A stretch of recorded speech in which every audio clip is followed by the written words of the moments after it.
Nou, ek het gister gesê dat as ons iets in ons lewe wil verander ten goeie, moet jy gaan neerskryf. Dit is jou huiswerk vir gister. Gaan skryf neer, wat wil jy verander? En ek het gesê, daar's 'n spesifieke doel, rede, wetenskaplike rede hoekom jy moet neerskryf. Het jy dit gedoen? Is jy ernstig oor jou verandering?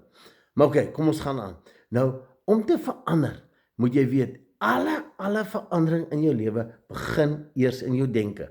Jy moet vasstel, wat is die emosie wat jy wil verander? Want alles word gedryf deur 'n emosie. Nou, ek sê weer, alles word gedryf in jou lewe deur 3 goed.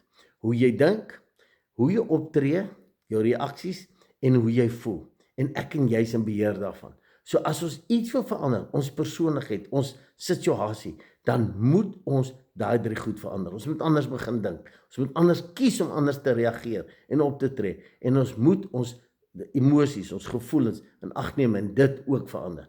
Nou kan iemand vir my sê, maar hoe doen ons dit? Nou, kom ek gee jou gou 'n wenk. Hoe vind jy uit wat is daai program of daai emosie wat vas is in jou kop? Sou jy sê, kom ons vat nou voorbeeld, jy is altyd krities, jy is heeltyd besig om ander te oordeel, of om agter hulle rug te praat, of wat ook al, né? Dit is 'n vaste program.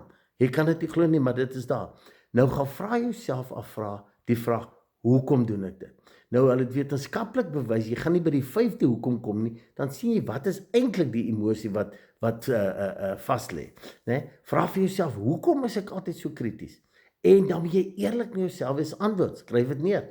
Dan vra jy op daai antwoord, hoekom? En op daai antwoord, hoekom? Nou, miskien kom jy daarop uit dat jy sit met minderwaardigheid. En hoe meer ek ander kan sleg maak en afbreek, hoe beter voel ek. Maar jy moet aksie neem, jy moet besluit, dit is wat ek nou gaan doen, as ek wil verander. En dit hang af hoe desperaat is jy om te verander. Gaan doen dit, en dit sal 'n verskil in jou lewe bring.